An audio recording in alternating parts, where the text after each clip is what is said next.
Now we'll dig into some aspects of the fight itself. Then we will dig into intangibles. And, of course, this mental stuff connects to the intangibles. And then maybe we'll take a couple questions. So the fight itself, Conor McGregor is fighting Khabib Nurmagomedov. And there are some very specific narratives. So maybe let's start there. And there are things that we believe to be true or we all have heard. And in many cases, people like, everybody knows this, or it's obvious that. But these things are sometimes not as obvious as we think. So let me, Mark, can you hand me another one of those whiteboards? They're just right there. And we're just going to scroll down what a few of those are. Here it comes. Got a little trusty pen. So what are some of the narratives? Conor striking. Habib ground. I'm just taking the first ones that come to mind. Conor and Khabib cardio. Yeah. Cardio, question mark. Khabib gets hit too much.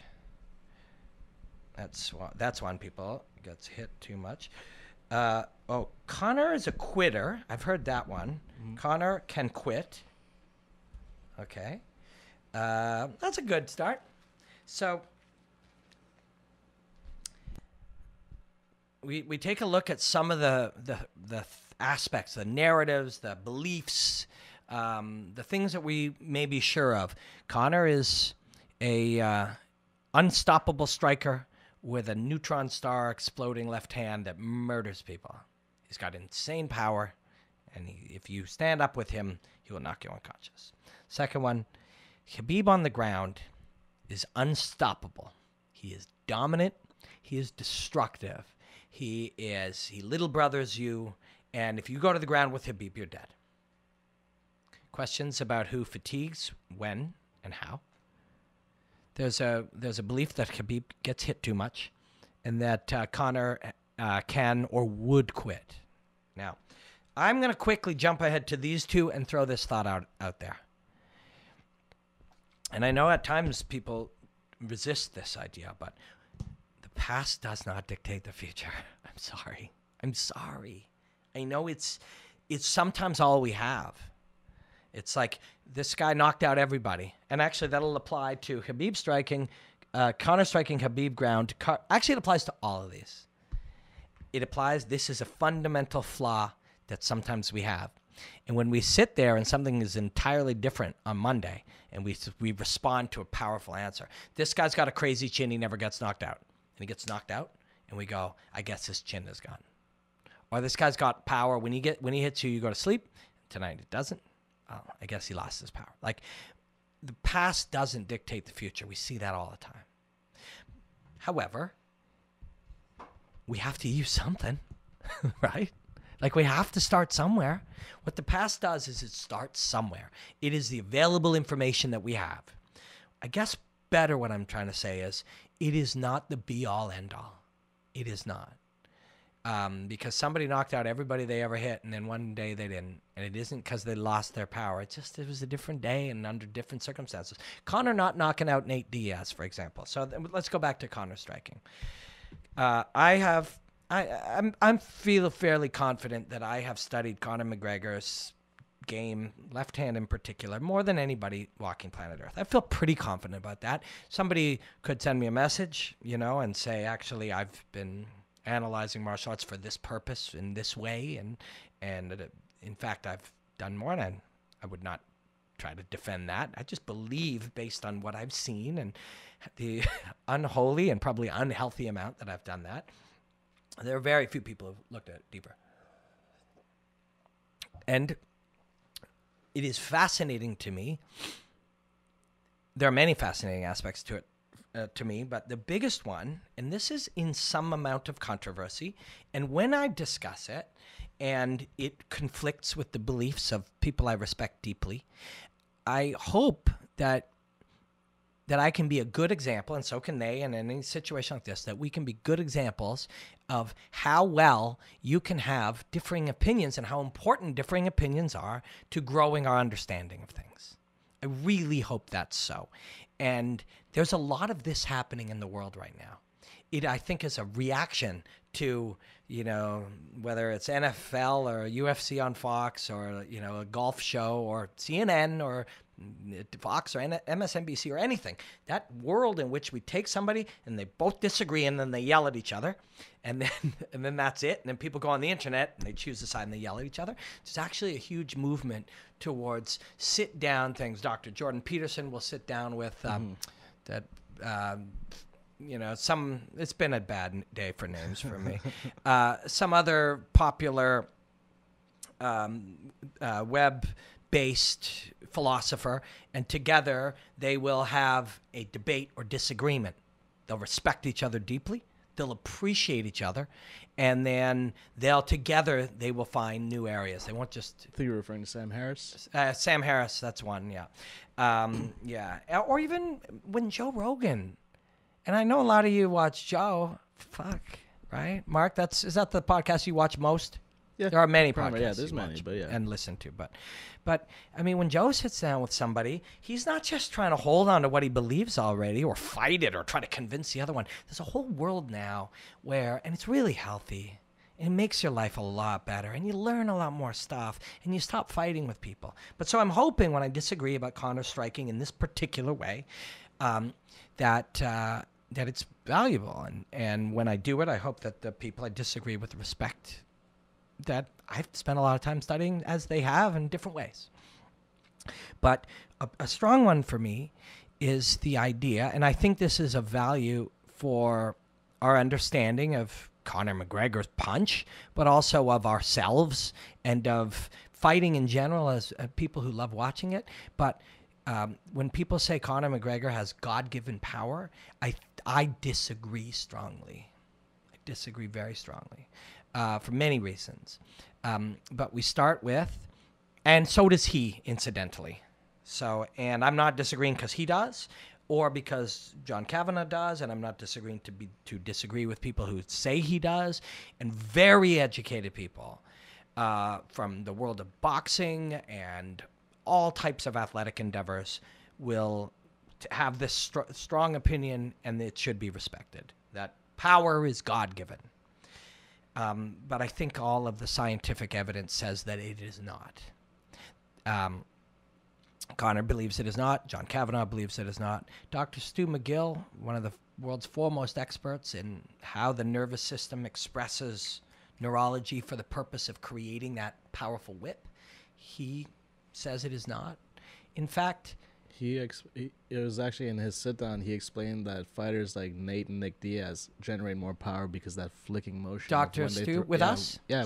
Yeah, you can go back and look at that. Punches, that's because 6 or 8 months ago. It's because of that flicking motion. So his research has found that the key is what is called in science a double pulse neurology, where the body pulses and then relaxes and then pulses again to tension. And you ignite to throw the shot. You go into a state of relaxation. I talked to Joe about this on his podcast, and it's a little breakdown I did of Joe kicking, which really, in that 1 minute, I try to look at it. It is a pulse, a fully relaxed state of relaxation, and then a lit body at the end. And I'm right-handed. Bing. And Anderson Silva, he researched, he talked about Nate and Nick Diaz, how, and side note, Bruce Lee actually was something special. JL, my friend, and others. But when you look at how a 125-pound man was able to create this force, this is what it is. It's neurological. It's trained. Now,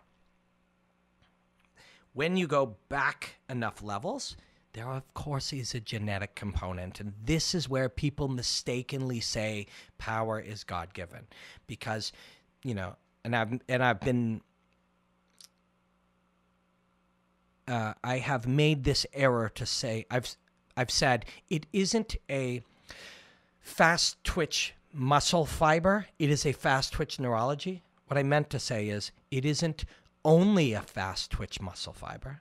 fast twitch muscle fibers do exist, but a sprinter isn't a sprinter because of the fibers in his leg. That is a tiny ingredient in the chain of the body's ability to light itself up. In a tiny part of the chain is the fiber, but it is a fast twitch neurology. So in other words, the fibers are part of a chain of how your nervous system, your spine, all of it works, from the senses to the body to pulse, relax, pulse.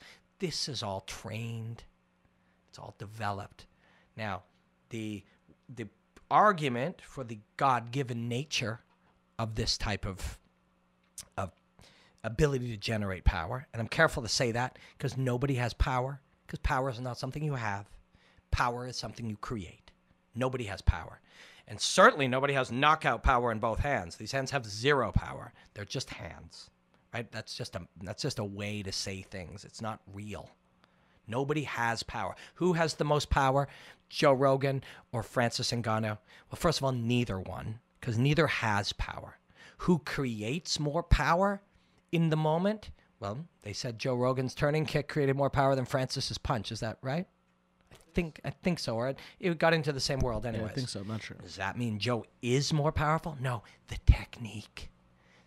The ability, does Joe, like, is what he is more powerful than what Francis Ngannou is? Is Bruce Lee more powerful than, Ben Saunders, or like whatever connection? Like, you can't compare it that way.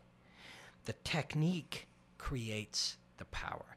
And yes, there are genetic components, and that's where God-given versus, Conor's way to say it is, it's just all he is obsessed and trains hard. And it's hard to argue, but when that guy when he walked up to a gym one day and he didn't know where to stand and he didn't know how to punch, did he punch like he does today? No. Why not? Because you had to teach him how to punch. You had to train him. You had to build the technique. You had to build his body. You had to connect his nervous system. Okay, then it's not God-given. Do some people have genetic advantages that will make, and talk to Fernand Lopez about this, who is Francis Ngannou's coach. I just saw Coach Fernand last weekend. I apologize we didn't get to hang out after. His fighter, Cyril Gane, won by knockout. He's the TKO heavyweight champion. Congratulations to Coach Fernand Lopez and to Cyril Gane and the rest of his team. He had another fighter win on the night as well. But Francis Ngannou, he talked about his maximum achievable level was or is higher than other athletes he'd ever seen, and he was a special athlete, there's no question, but he still had to learn the technique. He still had to improve the technique. Conor McGregor, with less training and less commitment, doesn't hit as hard, can't be as relaxed, can't generate the force. If he didn't study taekwondo and karate and kickboxing and boxing and put it all together, this doesn't exist. It isn't God-given. He isn't just sitting there walking around the world with the ability to perfectly knock out people with a left hand. And it's important that we know that. It's important that we know that for a lot of reasons. But when you're sitting there, if this anywhere, and it's worth looking at yourself, if anywhere in there you're wondering if you're somewhere in you dislike this guy because of his success, and I know when we hear those things, we deny it, but maybe it's there. Just at least consider it might be there. If it is, there's a relief in saying he had something I never had. There's a relief instead of saying, because if you admit that hard work and drive and commitment and sacrifice and a unstoppable desire to continue to evolve and be great, if you admit that is at the very root of the man's success, then you have to admit wherever you are in life, you have some control over that. And so therefore, if you're unhappy, that's on you to some degree. Of course, we all have challenges. We all started at different points along the line. If you were born in sick or weak or with extra challenges for your family or there's a million challenges, a million. But wherever you started, it is within your power to go beyond it and find your ultimate potential. And if you say that Conor McGregor was born with this God-given power, you take away not only what he has earned, and you can do that if you hate him, by all means, but you take away your ability to learn from it. and to be inspired by it and to look at it and say, what am I capable of with insanely hard work and commitment to something I love? And not to go too far down this road, but it starts by finding the thing that you love, because you're not going to work your fucking ass off for something you don't love. Mark, how was working in the bank? Yeah, terrible. Right? Mark worked in the bank. How hard could you work? You can't. You have to find the thing you love. Conor McGregor loved this. And he probably loves whiskey now, too. Whiskey's pretty good. It's what he loved. And so he committed to it. He got better and better and better. And, I've seen others. And Doo Ho Choi is not Conor McGregor. I don't know if he ever will be. But his right hand, I've studied these things. When I watched him train it, I was watching and certain things that Anthony Pettis threw when I saw him in the gym years ago. I'm watching this smooth creation in the ability to express without being in your own way. And that's where this force and power is created. Doo Ho Choi's right hand, man, when you see it, when I see it, when I was in South Korea in a gym with him, there were so many similarities to Conor's left hand. Which one was born with it? Oh, they both were? No, neither was. Did they have the ability to reach a higher potential than I might have? If I had done what they had done as hard as they had done it, could I have been the legacy 2-division champion? Could I have been the TKO champion? Could I have, proper 6 whiskey? Like, you may not be able, we can't all be the champion of the world, but your potential is achieved through hard work. And that's what Conor's left hand is. And that's what Conor's ability to play and manipulate range and distance. It's a sensitivity. And, coincidentally, when I was in Korea, I didn't connect these two things. They were training that too. That part of the game that was happening in that part of the world. When I saw, and separate, I went to a different gym and watched the Korean Zombie training with his team and his young fighters. They were dealing with connecting the distance between their opponents before they even learned to punch and kick. And Bruce Lee did this by studying fencing. These are specializations within the game. And that takes us to Khabib's ground game. Remember that I left off with Conor at distance and the ability to manipulate the space between you and fencing, because we go to Habib on the ground. And is he, we had other questions from people, and is he as good? Why is he so good? I think with Habib, a big difference is when you saw, if you haven't already seen it, it's on my Instagram, and it's been on dozens of Instagrams just today. Habib's fighting a bear. How old was he, did they say? 8? I think he was 8 or 9 years old, something like that. You look and there's a kid fighting a bear. And you see that kid fighting that bear. And, about 1 out of 20 comments is about the cruelty of the bear. And before I go on, my only comment to that would be, this is 20 years ago in a foreign land, and it's not really fair to judge how they lived and what they faced and the environment that they were in and the beliefs that they had. And, we're where we are in 2018. It's hard to go back and judge these things. People's, even their own knowledge of things and what they'd been exposed to and the beliefs that they were brought up with and stuff. It's hard to just, we don't need to judge people all the time. But you see Habib wrestling a bear. You do. Young man wrestling a bear in an environment where that was quite normal to them. So that's all I'm saying there. Nobody said, let's harm another animal. They did what was normal to them at the time. And so you watch that kid wrestle that fucking bear. I'm telling you, that kid can wrestle. Now, the bear can wrestle too, which is very impressive and interesting. And before I move on to modern day, a lot of people ask me, how'd that bear learn to wrestle so well? Because you see his knee tap and high under. And I wanted to split. I didn't have the technical ability to split screen it with George at the time. I could do it now. Maybe I will for my YouTube channel. But George and that bear, there are angles. It's like George spent a lifetime developing that takedown. Many others do it, but George used it a lot. And they're like, how'd that bear learn that? A bear didn't really learn that. A bear, his instincts, understanding where his body is and understanding how to use leverage and understanding his own appendages and their value. That gets it trained into them naturally very young. You watch cats play and fight and you see cats flipping and how the cat learned that? They just played. They played and learned they made connections to their body. Nobody had that bear drill that technique. But humans, we need to drill it. Or at least the advantage of being young and doing it is you play too. And then you are aware of where your body is. You understand the connection between your fingers and your toes and how they connect and how you don't have to think to move. There's a physical awareness, a kinesthetic awareness, just an awareness of where you are and connection to yourself and other things. Then we get you to drill. And you look at that, you have no doubt that Khabib's a fucking dominant monster of a wrestler. He was 9 years old there. How old is he now?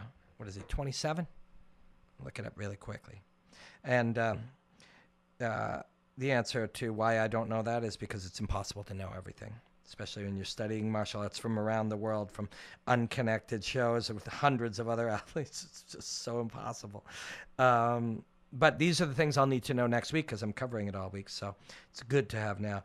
Khabib is 30. So if he was 9 or 8, it's 22 years ago.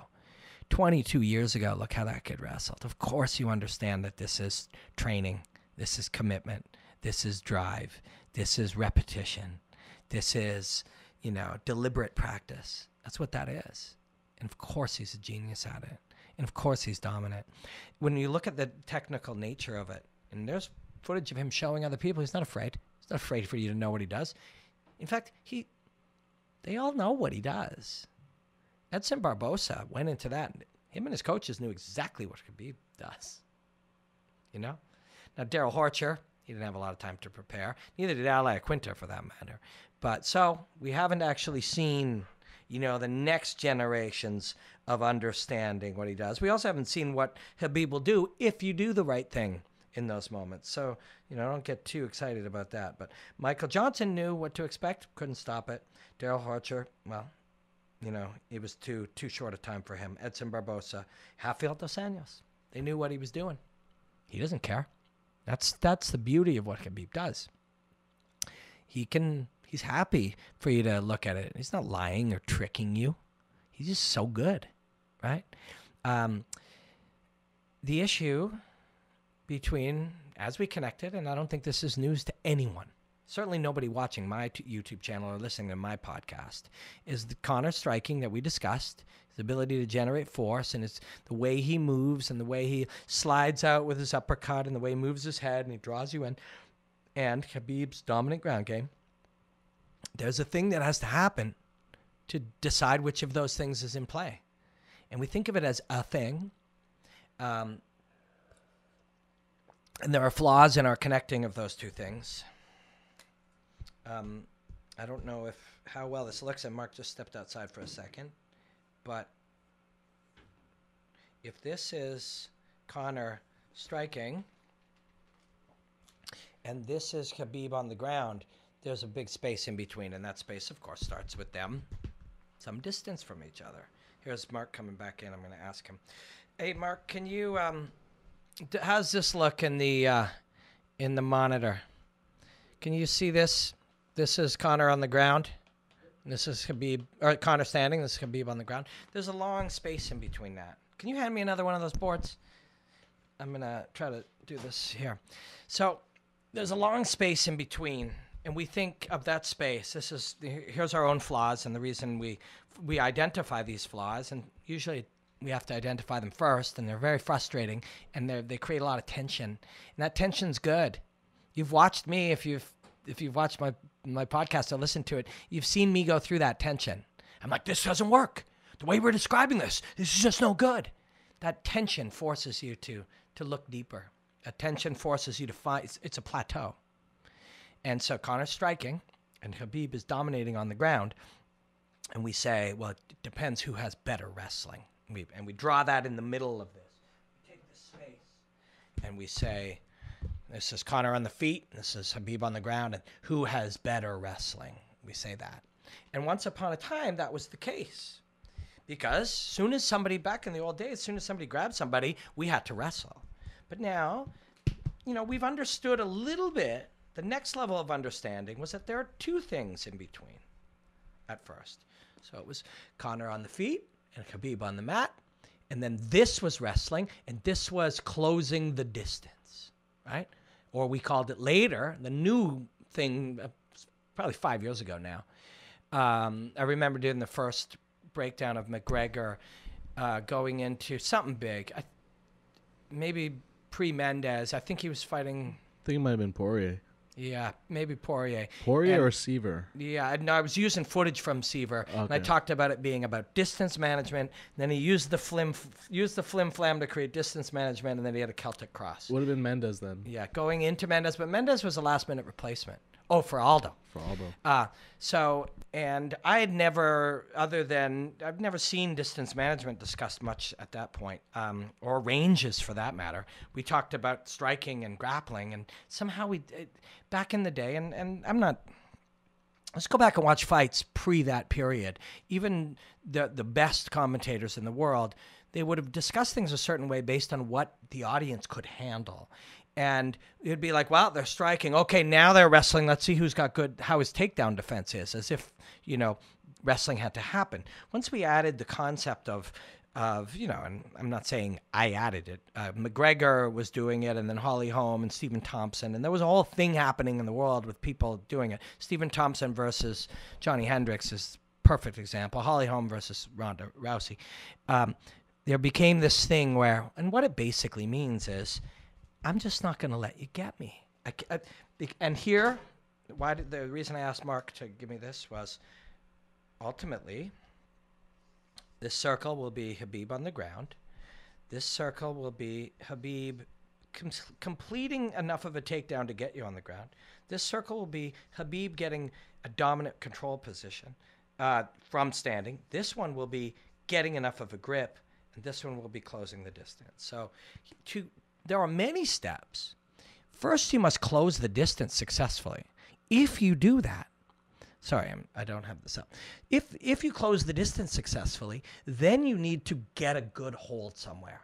Now, that good hold might be as good, and even this you can put a space in between, but let's just say that hold is, we've wrapped up some type of leg, single. Back in the day, we had singles or doubles. Then later, we had body lock. Now, an arm drag, a connection, a collar tie. But this is something where I've held you. This is something where I have some type of control.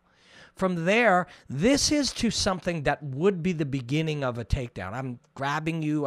I've gotten you close to off your feet. This is a battle to get you to accept and or surrender the position. Because you'll notice, so let's put it here. I'm going to put this down for a second while we explain. Accept or surrender the position. Because what you see now is I've got single, double, body lock, whatever. I dump you, and you're up on a post, or you're partly up, or you're on all fours, or you're getting up, and you never, ever said, okay, I'm in all fours, or okay, I'm in half guard. And this is a big one today. And this is a big one according to the thinking of what your coach wants you to do, is you don't surrender the position.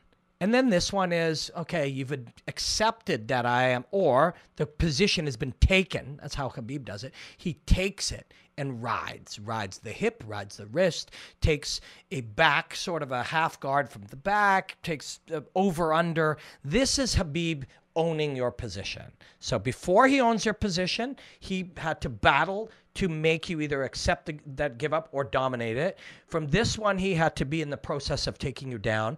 To do that, he had to get a hold of you. And to do that, he had to close the distance. Okay? That makes sense, right? Yeah. All of those steps are necessary. And there are more than those, trust me. At any part in between any one of those steps, you could create one.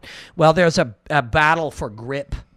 We could say, well, it's a grip battle or a battle to take control. But we'll just say that. Close the distance, get some type of actual grip, move that grip into a process of taking you down or some amount of wrestling. Some people will say chain wrestling. Maybe we'll call that chain wrestling. That's usually the point where the body gets manipulated, it gets shifted over, then dumped to the ground. Yeah, in some part, this is what we used to call the takedown. This barely existed once upon a time, so bear with me. Somebody would grab my hips, my single or my double, and I would get taken down, and then I would play guard. This one became a mindset of people where, and this is where our flaws come in again, where we'll be like, okay, shot a takedown, great takedown defense. That's what we would call takedown defense. But all of this is a takedown. And their takedowns, like other things we've discussed today, are not a yes or a no. They're not a 1 or a 0. They're not binary. This is just fucking fighting. This is fighting. Closing the distance, getting a grip, initiating some type of attack to take you from your feet, then countering all of your attempts to not surrender it. This is just the psychological and the philosophical unwillingness to give up or accept the position. And whether you force me to accept it, and Khabib will do both, or you will just, what's the word I'm looking for? You will just take it. Doesn't matter what you think. Submit to it. Yeah. He will make you give it up, or even though you don't, he will take you. And this is where he takes his positions. That right there. That's where Habib owns the fight. You understand? The fight, it isn't that Habib's grab or takedown is fucking wrestling's unreal. When you resist, when you do the things that people these days do, which is say, I won't give it up, I won't give up a half guard, I won't give up a guard, you initiate a process. And this is the process in which Khabib will dominate you. In this process, your desire to not give it up. And then from there, he takes his position, and this is where Khabib smashes you. But this is where everything happens. And in that position, so I don't need this anymore, but, I'm going to keep it here so that I can keep reminding them. And again, these are not the steps at all. And in fact, I'd prefer that we could get to a point where we wouldn't have to even break it into segments, because it isn't like all I'm doing here is something I don't like to do. It's wrestling, it's striking, it's wrestling, it's takedowns. And it's like, well, no, it's kicking at distance, then punching at distance, then elbowing distance, and then initiating a grab. And then the segmentation of it is a plateau of our understanding. It prevents us from understanding the pure freedom that is fighting itself. But currently, best I can do. I'm really sorry. I know I can do better. I know if you give me time, and I know if I go face to face with these frustrations longer and these tensions of not being able to tell the truth of what we're seeing, eventually I'll crack the code and find the way to make it get across, because it matters to me. I swear to you, I've never just wanted to say, he's a better wrestler, he's a better striker, this guy's got knockout power in both hands. I never wanted my turn doing that. I wanted to study it, understand it in such a way that I could find verbiage for it. So anyways, the best I can do right now. I do have a question about that. So in that second last portion, Yep. what can Conor do to avoid getting... Okay, so this is...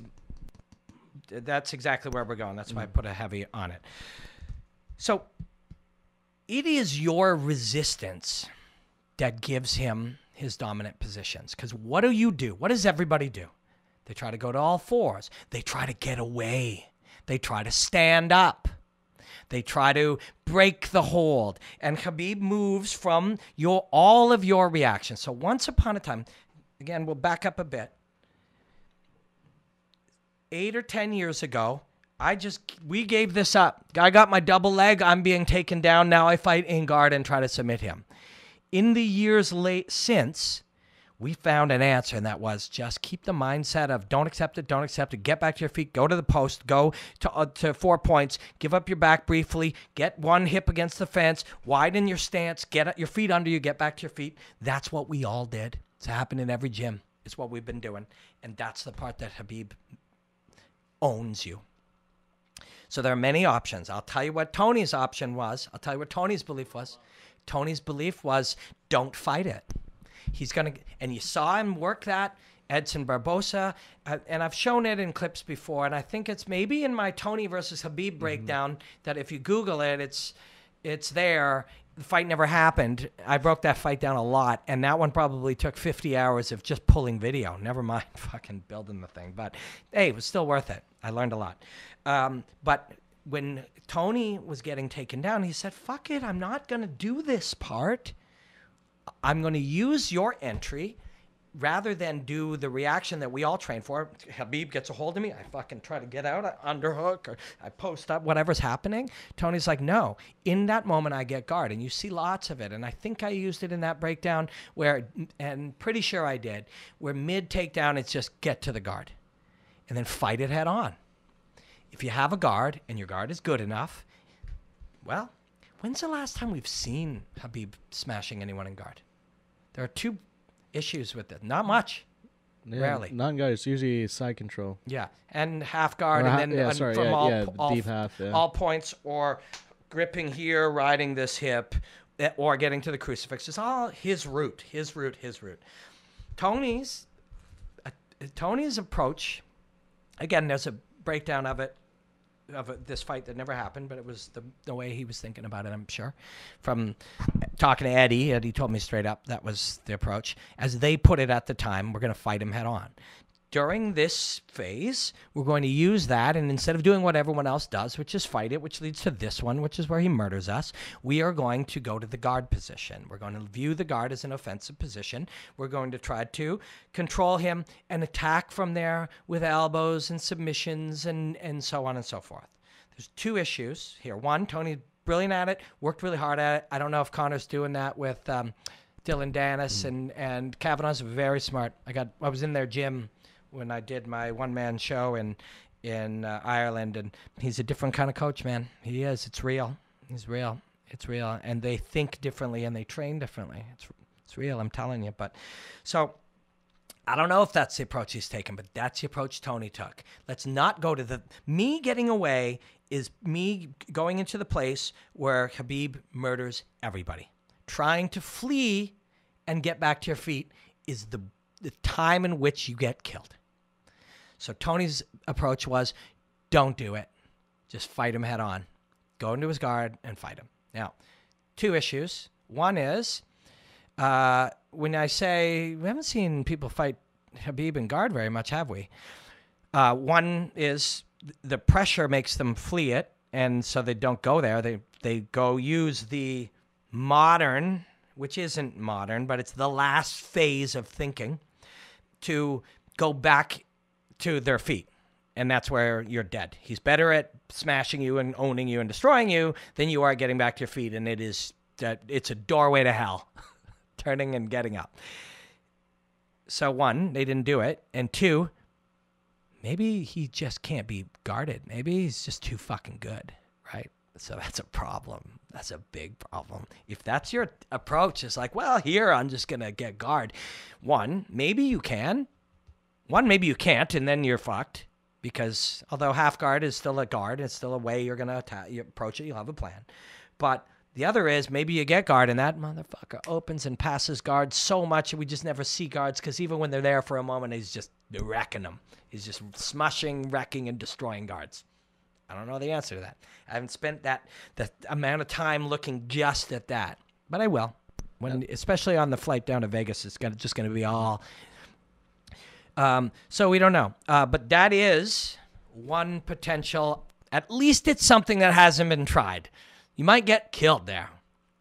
I don't know. Certainly not telling you, like, if you're fighting Habib, go pull guard mid takedown, which is the way you can describe it. While the guy's got a single, instead of kicking back and going to the whizzer and pushing down on the head, you just wrap your leg around him. They call it pulling guard, but really it's accepting the takedown and dragging it into a guard position.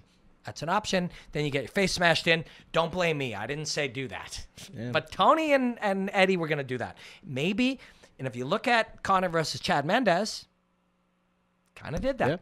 Kind of did that. And the main variable, too, for at least the Ferguson fight is that how familiar is Khabib with the 10-plan system, rubber guard, mission Yes. control? Because Yeah. that's a unique guard. It in is its a own. unique guard. And it's now- so evolved now compared to Yeah. what if they bring If in you someone study who the they old- know is like this is a 10th planet Yeah. expert, or they may not know a single thing compared to how the system is now. Exactly. That's exactly right. And that's what Tony was going to bring to that party. What would Conor bring to this party? And so again, this was Tony's strategy, and I'm not talking out of turn, and I'm not making up bullshit. Eddie told me, Tony told me, Ben Saunders told me. They told me. Like, this is what they were going to do. It's in my breakdown. And I had Eddie on the phone, and he wasn't afraid to do it either. Like, he wanted Khabib to know this. This wasn't like, don't tell anyone, but we're going to look to attack it head on. He wanted this known, right? So that's one possibility. That is a possibility. Be wild. But among the, and hey, your knee-jerk reaction could be like, good luck. Good luck, Tony. And even like more good luck, Conor. You're not as good. You don't know. He slashed up Mendez pretty good. He also got hit hard a few times. Yep. But what would you rather do? I'm not saying this is the answer, but what would you rather do? Would you rather try something that hasn't? Would you rather try the thing that everyone tried and never worked? Or would you rather go a different route? So that's one possible answer. And that is probably, so again, you're Conor. Well, if I can keep this going here, I'll punch him a lot, and then eventually we'll knock him out. Oh, he'll grab me. So, and I've used this analogy before. I'm building a piece with my team and the people at TSN, trying to compare this, take this idea, and make so thank you for letting me work on this here. Tomorrow, in fact, I'm doing some of it, working on making this understood to a sporting audience. Where I work here in Canada is the biggest mainstream sports channel in Canadian history. It's one of the biggest television channels in Canadian history.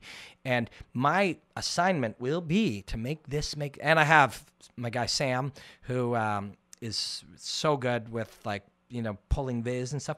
We're trying to make a regular audience who doesn't know a lot about fighting in general understand this idea. Now, why? Well, the reason it's so fascinating is there is a very, very good chance, and this is, trust me, wherever I am in my evolution as a martial artist, John Kavanagh, Conor McGregor, it's exponential. They know all this. Habib knows all this. Habib knows they know. They know he knows they know. This is not, I'm not breaking any ground here. Where I am breaking ground is I'm realizing that these things are all true. This is what's happening. You should see when I show you some of the stuff Greg Jackson has shown me. Like strategic military, just in a couple of conversations, strategic military flowcharts of shit. It's wild. This is what's going on there. Where I am trying to break ground is finding ways to explain it in a way that I believe can be used on a broadcast, a Bellator or a UFC or one championship broadcast in a way that would make the audience love the sport more. That's where I'm trying to break ground. This way it's not inside baseball. They Exactly. get a grip of it. Yeah. So let me actually Mark just said, does anyone know what the term inside baseball is? Because I have worked at 3 or 4 major television channels in different capacities. I've contributed to most of the large MMA shows in the world, and I've commentated boxing and kickboxing and sumo and everything. And I've heard people say, not too inside baseball. For sure, 60 times. Yeah. That was a television program, short-lived, about 20 years ago, and we're still fucking talking about it. We all say we don't want to do it, but we all still know exactly what it is. There is no... Also, if it wasn't something the audience could handle 15 years ago or whenever it was, that's not... The world changes. We don't want less information. We want more.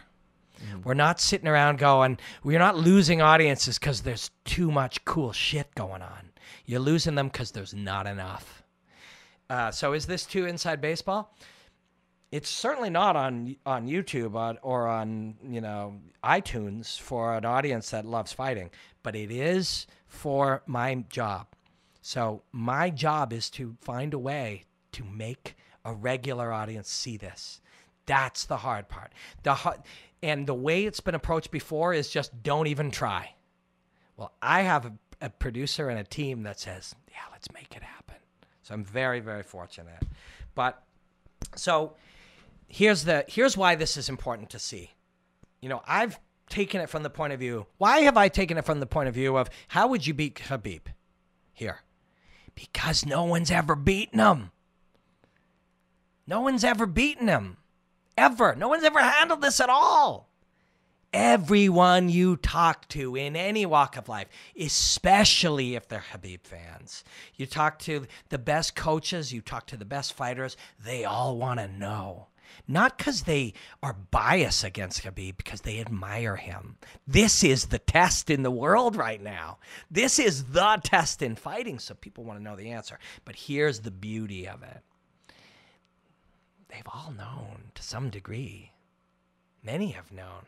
They all know what he does. It's like the same way it's like the same way when people got excited when Michael Johnson landed that combination on him. It's like, oh, he bleeds. It's not because they hate Habib. Yeah, they just want to see that he's human. Yeah, when Joe shared that Al was landing on him, or like, oh, we want to know he is human. He's a brilliant human, a seemingly unbeatable human, and we love that. And we all sit there. Those of us who are curious about things are like, could he ever be beaten? What if he's never beaten? Well, how could you try to beat him? This is not disrespect. This is the ultimate respect. But here is ultimately what is so beautiful about it. Habib needs to close the distance, needs to get a hold of you. He needs to wrestle you and begin the process of taking you down. He needs to overcome your resistance.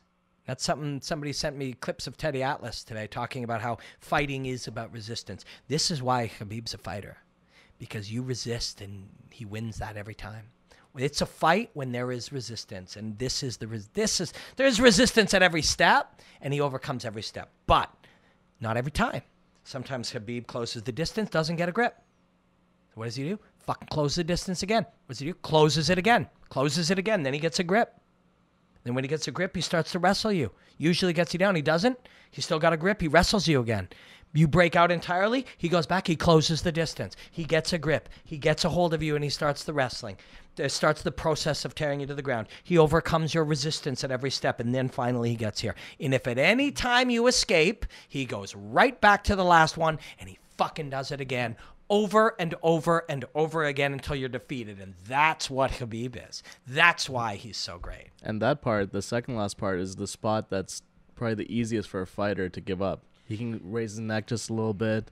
It's easy to sink in a rear naked choke. Like, there's a lot of positions in that where you can check out mentally. For sure. It's like, oh, Edson didn't do it. Like, no disrespect to Abel Trujillo. Did that. No disrespect to Abel Trujillo. But he gave up here. Mm-hmm. Remember? He's like, what? Too much. Yeah, he and no disrespect, brilliant fighter, and if ever we point these things out, this is still a guy who has got further than 99.9% of people to get to this point, to be in this fight. Like, and I say this thing because I just can't bear to think for somebody to mistakenly think you can criticize these people. This is the 99th percentile of the 99th percentile of the 99th percentile. But yeah, others have just fucking checked out here. They're just like, wow, he's got me. Oh, why would he get 16 takedowns in fights? Because he can't, oh man, I can't. So this at each step. But this one, when you face it head on, at least it's a little different. Will it work? I don't know. I personally thought Tony had a better chance with this, but I don't know. Here's the flaw.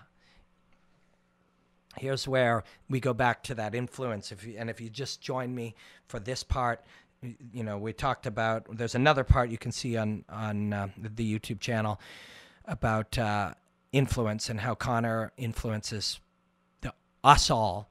But we can be influenced to hate him enough that we say, well, he's going to get killed. His ground game sucks, is whatever. You don't know what he's got. He's big part of his whole fucking life has been not getting you to see what he has.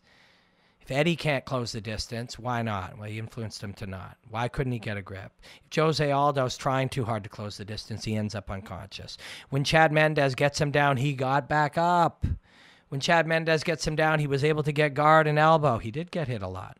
With Habib, maybe it's bad. But you don't know what he has. You also don't know what fucking combination Khabib's been loaded with to time it just right to land it when Conor's coming forward. There's a million variables all the time. I'm not telling you who's going to win because I don't know. But this is a way you can explore it and examine it in a way to enrich your experience viewing it. And that's my job. And I fucking love it. At the time we're recording this is Tuesday, and Wednesday I've got a big job with TSN. We've probably been here an hour and a half. Hour 40 almost. Hour 40 almost. There's a few other things we were going... So we were looking at Intangibles, and we were looking at Q&A. I don't think we're going to get to that. However, we might try to get in here again Thursday or Saturday before I go to Vegas. Yeah, and for sure. We will get... If you've watched this and you enjoyed it or it drove you crazy or whatever, come back and watch the next part. Intangibles, and then, hey, man, you know me, like fucking Polynesian navigators and shit. Right? I got some shit, right? Of course I do. It might be stupid. It might be brilliant. It's probably a bit of both if I'm lucky. Probably a lot more stupid, but hey, I'm digging. I'm trying to bring you some value. And usually it's these days, because of what I love and what matters to me, is I'm trying to have it not just be about the fight that we're going to watch, but other things in life. That shit matters to me a lot.